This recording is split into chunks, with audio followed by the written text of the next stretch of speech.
जिस उपदेश से राम जी को राजकुमार भगवान राम बने, वो उपदेश आप सुन रहे हैं। कितना ऊंचा ग्रंथ है, इसको वाल्मीकि रामायण भी बोलते, योग वशिष्ठ महारामायण भी बोलते। राम तीर्थ ने इसी का बार बार अध्ययन किया था। ये आप भी शांत हो जाएंगे परमात्मा में, और दूसरों को भी शांति देने की क्षमता देने वाला ये सदग्रंथ है। इसको वेदांत का सिद्धांत ग्रंथ बोलते हैं। दूसरे होते प्रक्रिया ग्रंथ। ये करके फिर कब वो आचार्य बनो तब समझो, ये तो थोड़ा पढ़ो और फिर वही सिद्धांत की बात। तो बार बार योग वशिष्ठ महारामायण विचारने योग।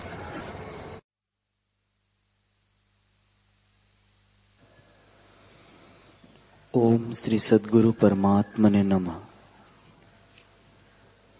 वशिष्ठ जी बोले, हे राम जी, परम तत्व परमात्म पद हमको सदा प्रत्यक्ष है और वस्तु रूप वही है, उससे कुछ भिन्न नहीं। यह प्रत्येक आत्मा सब सत्ता का दर्पण है। सब सत्ता इसी से प्रकट होती है। जैसे बीज से वृक्ष की सत्ता प्रकट होती है, वैसे ही आत्मा से जगत सत्ता प्रकट होती है। हे राम जी, मन, बुद्धि, चित्त, अहंकार जड़ात्मक है। परम पद इनसे रहित है। ब्रह्मा, विष्णु, रुद्र आदि सब उसी में स्थित है। जैसे चक्रवर्ती राजा निर्धन से ऊंचा है, वैसे ही उस सत्ता को पाकर जीव सब लोगों से ऊंचा हो जाता है। उस आत्मा को पाकर फिर मृत्यु को नहीं प्राप्त होता, न कभी शोकवान होता है, न क्षीण। एक क्षण मात्र भी जो अप्रमादी होकर आत्मा को ज्यों का त्यों जानता है, वह संसार कलना को त्याग कर मुक्त हो जाता है। हे राम जी, जो सब देहों में स्थित होकर भोजन और जल पान करता है और देखना, सुनना, बोलना इत्यादि कर्म करता देख पड़ता है, वह आदि अंत से रहित संवित सत्ता सर्वगत अपने आप में स्थित है। सब विश्व रूप वही है। आकाश में आकाश, शब्द में शब्द, स्पर्श में स्पर्श, नासिका में गंध, शून्य में शून्य, नेत्रों में रूप, पृथ्वी में पृथ्वी, जल में जल, तेज में तेज, वृक्षों में रस, मन में मन, बुद्धि में बुद्धि, अहंकार में अहंकार, अग्नि में अग्नि, उष्णता में उष्णता, घट में घट, पट में पट, वट में वट, स्थावर में स्थावर, जंगम में जंगम, चेतन में चेतन, जड़ में जड़, काल में काल, नाश में नाश, बालक में बालक, यौवन में युवा, वृद्धता में वृद्ध और मृत्यु में मृत्यु रूप होकर वही परमेश्वर स्थित है। ओम श्री सद्गुरु परमात्मने नमः। श्री योग वासिष्ठ महारामायण वैराग्य प्रकरण सर्ग 26वां।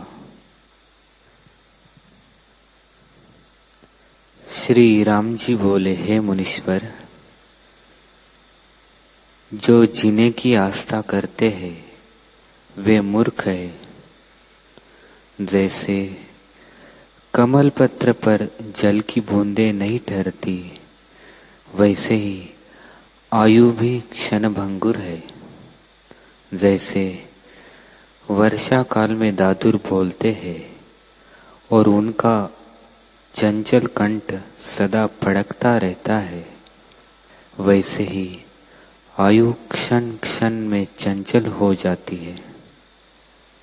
जैसे शिव जी के मस्तक में चंद्रमा की रेखा छोटी सी है, वैसे ही यह शरीर है।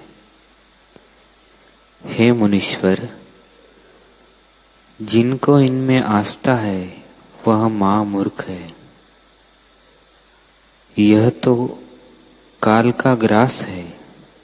जैसे बिल्ली चूहे को पकड़ लेती है, वैसे ही सबको काल पकड़ लेता है। जैसे बिल्ली चूहे को संभलने नहीं देती, वैसे ही काल सबको अचानक ग्रहण कर लेता है और किसी को नहीं बांसता। हे मुनीश्वर, जब अज्ञान रूपी मेघ गरजता है, तब लोभ रूपी मोर प्रसन्न होकर नृत्य करता है। जब अज्ञान रूपी मेघ वर्षा करता है, तब दुख रूपी मंजीरी बढ़ने लगती है। लोभ रूपी बिजली क्षण में उत्पन्न होकर नष्ट हो जाती है और तृष्णा रूपी जाल में फंसे हुए जीव रूपी पक्षी बड़े दुख पाते हैं, शांति को नहीं प्राप्त होते। हे मुनीश्वर, यह जगत रूपी बड़ा रोग लगा है। उसके निवारण करने का कौन सा उपाय है जो पाने योग्य है और जिससे भ्रम रूपी रोग निवृत्त हो, सो कहिए। यह जगत मूर्ख को रमणीय दिखता है। ऐसे पदार्थ पृथ्वी, आकाश, देवलोक और पाताल में भी नहीं जो ज्ञानवान को रमणीय दिखे। ज्ञानवान को सब भ्रम रूपी भासता है और अज्ञानी जगत में आस्था करता है। हे मुनीश्वर, चंद्रमा में जो कलंक है उससे सुंदरता नहीं रहती। जब कलंक दूर हो जाए तब सुंदर लगे, वैसे ही मेरे चित्त रूपी चंद्रमा में काम रूपी कलंक लगा है। इससे वह उज्जवल नहीं भासता। आप वही उपाय कहिए जिससे कलंक दूर हो।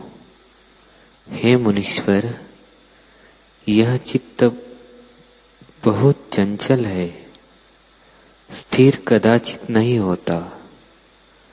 जैसे अग्नि में डाल दिया पारा उड़ जाता है, वैसे ही चित्त भी स्थिर नहीं होता, विषय की ओर सदा धावता है।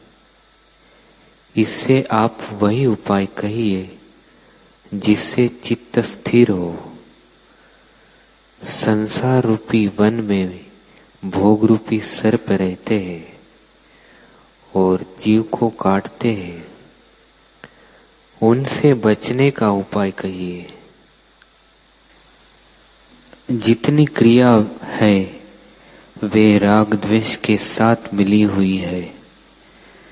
इससे वही उपाय कहिए जिससे राग द्वेष का प्रवेश न हो और संसार समुद्र में पड़ के तृष्णा रूपी छल का स्पर्श न हो। और ऐसा उपाय कहिए जिससे राग द्वेष का स्पर्श न हो। मन में जो मन रूपी सत्ता है वह युक्ति से दूर होती है, अन्यथा दूर नहीं होती। उसकी निवृत्ति का अर्थ आप मुझसे युक्ति कहिए, और आगे जिसको जिस प्रकार निवृत्ति हुई है और जिस प्रकार आपके अंतःकरण में शीतलता हुई है वह कहिए। हे मुनीश्वर, जैसे आप जानते हैं सो कहिए, और जो आपने ही वह युक्ति नहीं पाई तब मैं तो कुछ नहीं जानता। मैं सब त्याग कर निरंकार हो रहूंगा, और जब तक आप वह युक्ति मुझसे न प्राप्त होगी तब तक मैं भोजन, जलपान और स्नानादि क्रिया और किसी संपदा और आपदा का कार्य न करूंगा, निरंकार होऊंगा। यह न मेरी देह है न मैं देव हूँ, सब त्याग के बैठा रहूंगा।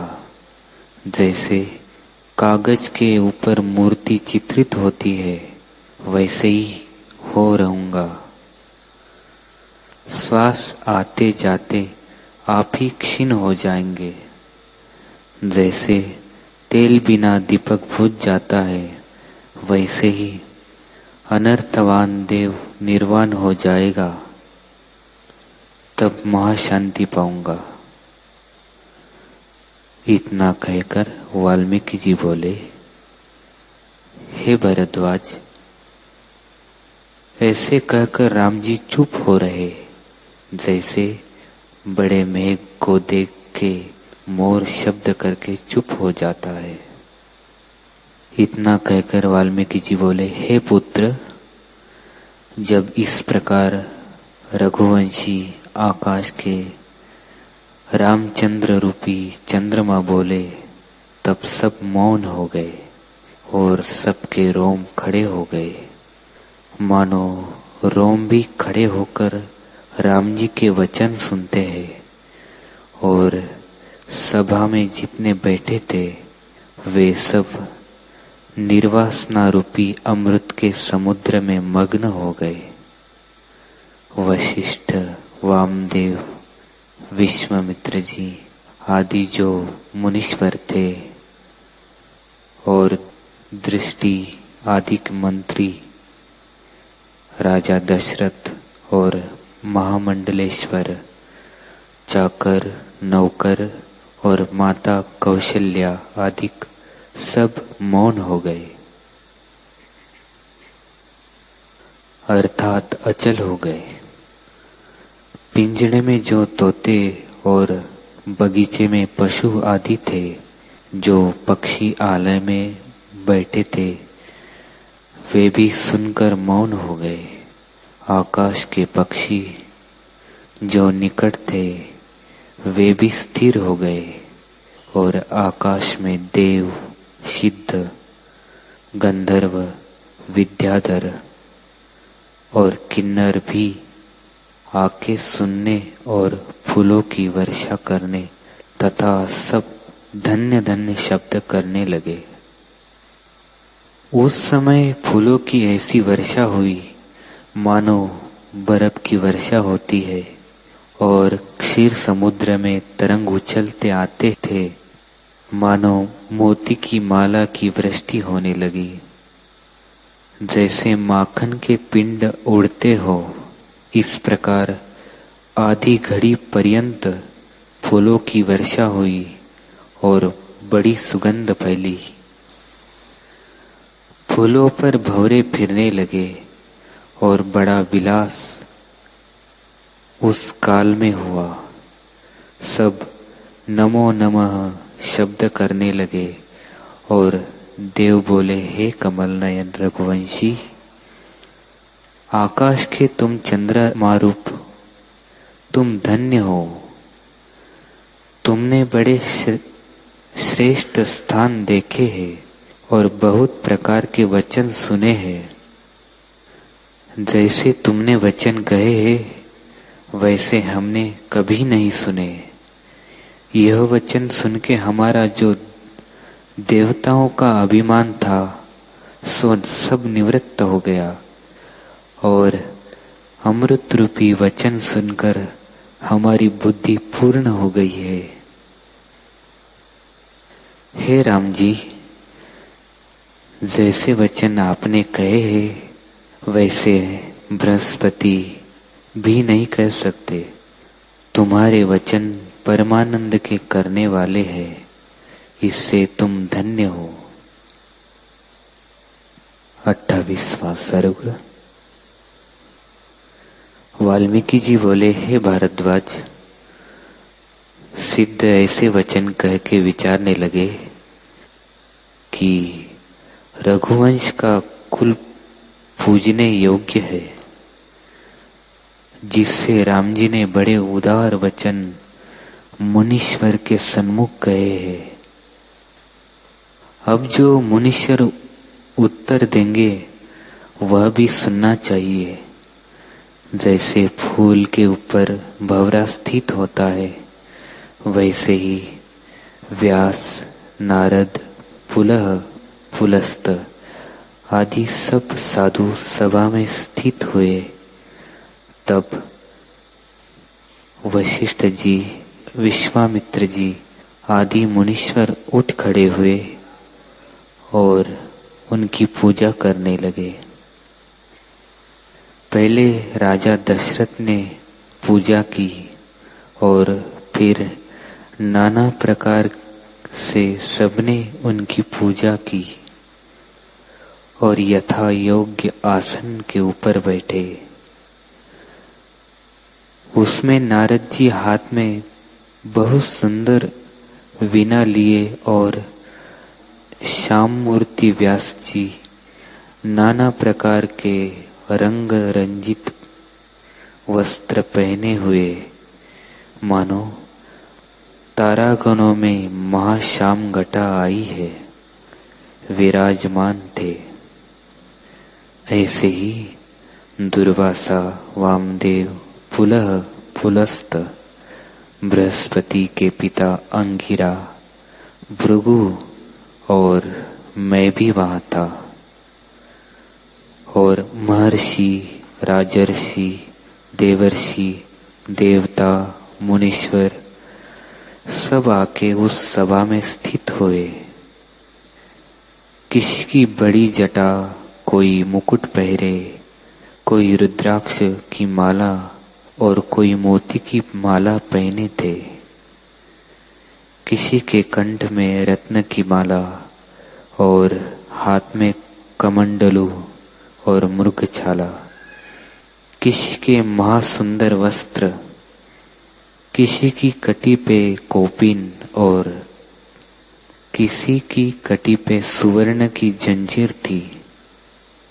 ऐसे बड़े बड़े तपस्वी जो वहां आके बैठे थे, उनमें कोई राजसी और कोई सात्विक स्वभाव के थे और कोई विद्वान वेद के पढ़ने वाले प्राप्त हुए। कोई सूर्यवत, कोई चंद्रमावत, कोई तारावत, कोई रत्नवत प्रकाशमान और पुरुषार्थ पर यत्न करने वाले यथा योग्य आसन पर स्थित हुए। मोहनी मूर्ति और दीन स्वभाव वाले राम जी भी हाथ जोड़ के सभा में बैठे और उनकी सब पूजा कर कहने लगे, हे राम जी, तुम धन्य हो। नारद सबके सन्मुख कहने लगे, हे राम जी, तुमने बड़े विवेक और वैराग्य वचन कहे हैं जो सबको प्यारे लगे और सबके कल्याण करने वाले और परम बोध के कारण है। हे राम जी, तुम बड़े बुद्धिमान और उदारात्मा दृष्टि आते हो। और माँ वाक्य का अर्थ तुमसे प्रकट होता है। ऐसे उज्जवल पात्र साधु और अनंत तपस्वियों में कोई विरला होता है। जितने मनुष्य हैं वे सब पशु से दृष्टि आते हैं, क्योंकि जिसको संसार समुद्र के पार होने की इच्छा है और जो पुरुषार्थ पर यत्न करता है वही मनुष्य है। हे साधु, वृक्ष तो बहुत होते हैं, परंतु चंदन का वृक्ष कोई विरला होता है। वैसे ही शरीरधारी बहुत है, परंतु ऐसा विद्वान कोई विरला ही होता है, और सब अस्थि मांस रुधिर के पुतले से मिले हुए भटकते फिरते हैं। जैसे तंत्र की पुतली होती है, वैसे ही अज्ञानी जीव है। हाथी तो बहुत है, परंतु विरले के मस्तक से मोती निकलता है। वैसे ही मनुष्य तो बहुत है, परंतु पुरुषार्थ पर यत्न करने वाला कोई विरला ही होता है। जैसे वृक्ष बहुतेरे है, परंतु लवंग का वृक्ष कोई विरला ही होता है। वैसे ही मनुष्य बहुत है, परंतु ऐसा कोई विरला ही होता है। ऐसे पात्र से थोड़ा अर्थ कहा भी बहुत हो जाता है। जैसे तेल की बूंद थोड़े ही जल में डालिए तो फैल जाती है, वैसे ही थोड़े वचन तुम्हारे हिये में बहुत होते हैं। तुम्हारी बुद्धि बहुत विशेष है और दीपक सी प्रकाश वाली और बोध का परम पात्र है। कहने मात्र से तुमको शीघ्र ही ज्ञान होवेगा, और जो हमारे सामने तुमको ज्ञान न हो तो जानना कि हम सब मूर्ख बैठे। 28वां सर्ग समाप्त। वैराग्य प्रकरण पूर्ण। हरि ओम।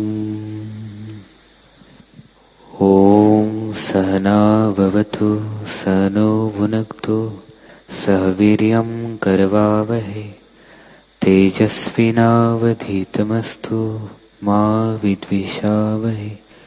ओम शांति शांति शांति। श्री सद्गुरुदेव भगवान की जय।